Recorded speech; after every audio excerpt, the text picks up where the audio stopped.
अस्सलाम वालेकुम। आपको हमारी इस रिवायती और इस बार फीकी ईद की खुशियाँ जिस हद तक भी हो मुबारक हो। अल्लाह ताला आपके रोज़े कबूल फरमाए। तैयारा हादसे से मुतालिक कुछ मैं गुजारिशात करना चाह रहा था कि ऑब्वियसली इन्वेस्टिगेशंस होती हैं इंटरनेशनली भी। जब I basically follow aviation incidents और ये सारी चीज़ें, तो थोड़ा सा नज़र रखता हूँ मैं इन चीज़ों पे।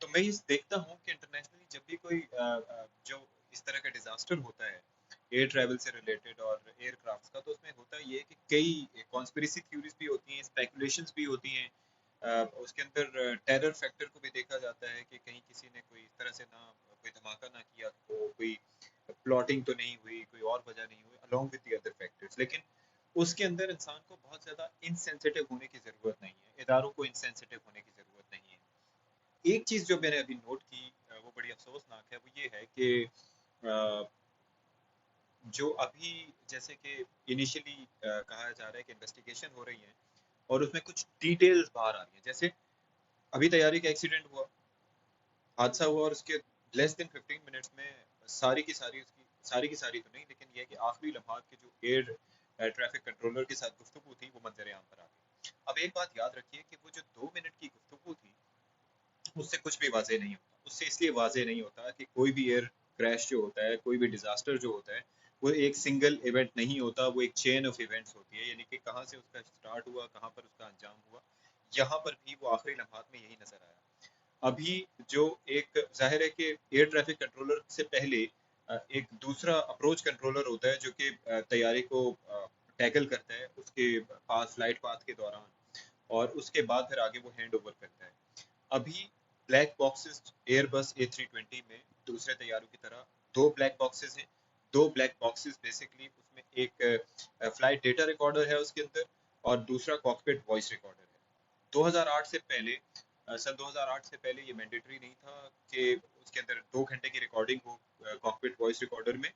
उससे पहले 30 मिनट की रिकॉर्डिंग काफ़ी समझी जाती थी। अब ये है कि 2 घंटे की रिकॉर्डिंग उसके अंदर मैंडेटरी है, ताकि पता चल सके कि क्या गुफ्तगू रही कॉकपिट में। उसके अंदर ये है कि एक एयरक्राफ्ट की जो छत होती है वहां पर एक माइक्रोफोन लगा होता है, और दूसरे दो माइक्रोफोन्स होते हैं जो कैप्टन्स ने हेडफोन हेडसेट्स पहने होते हैं उनके अंदर होते हैं। तो उनसे उनकी गुफ्तगू, उनका रिएक्शन और तमाम तर चीज़ों का पता चलता है। दूसरा एक जो क्रूशल एलिमेंट है वो है फ्लाइट डेटा रिकॉर्डर।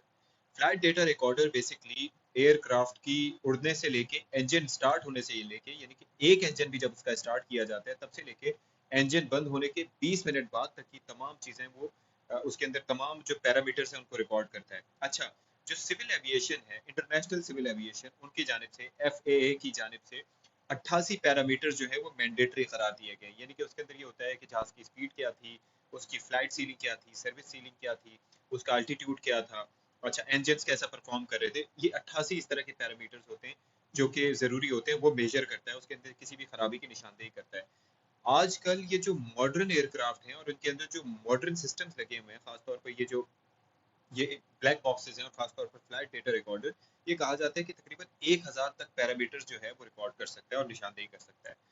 यहाँ पर इस बात करने का और इस डिटेल्स को देने का मकसद सिर्फ ये है कि मैं आपको ये बता सकूं कि यहाँ पर जो भी स्पेकुलेशन हो रही है, अभी ये कहा जा रहा है और ब्लेम किया जा रहा है कैप्टन को कि जी कैप्टन ने ये किया, कैप्टन ने जो है वो लैंडिंग गियर नीचे नहीं किया था, कैप्टन ने इससे पहले जो है वो उनकी बात नहीं सुनी थी, अल्टीट्यूड मेंटेन नहीं किया था।